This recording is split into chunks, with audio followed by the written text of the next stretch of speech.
My son started drinking and drugging when he was in high school. And as his mother, I thought for sure that I should be able to control it. I thought for sure that it was my fault. I thought for sure that I was a bad mother. And I really believed that there was some kind of magic formula that if I figured something out, this formula out, that he would stop. And I tried not doing things, I tried doing things, talking, pleading.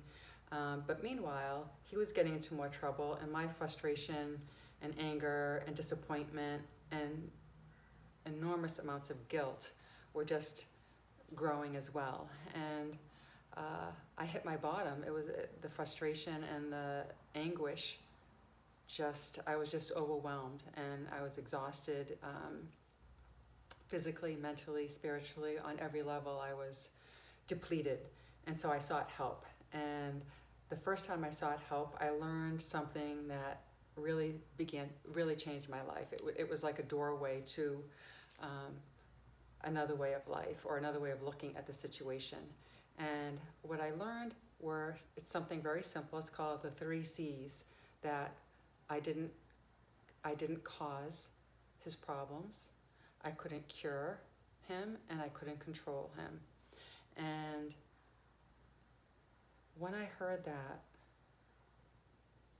something in my heart, I just couldn't stop sobbing. And it was such a relief, and it offered so much hope to me. And it wasn't an excuse. It wasn't an excuse about myself, but it was something. It was like I just knew that this was true. I just knew it was true. Intuitively, instinctually, I knew that the truth of these 3 C's was true.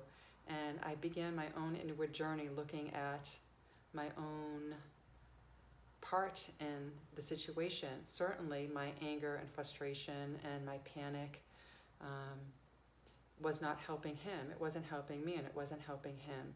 And for me, it was the beginning of looking at myself and beginning to heal myself and beginning to shift the way that I responded to my son.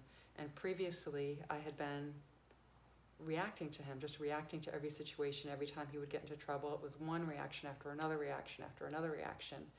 And when I learned about these 3 C's, it was the doorway for me to start looking and shifting from that reaction to responding from more of a place of calmness within. Was this just like an overnight thing? Absolutely not. It's taken many years, but the path to greater freedom and greater awareness is possible. It was possible for me, and it's possible for you as well. So here I am sharing my story with you in hopes that it's some kind of doorway for you also to step into a place where you can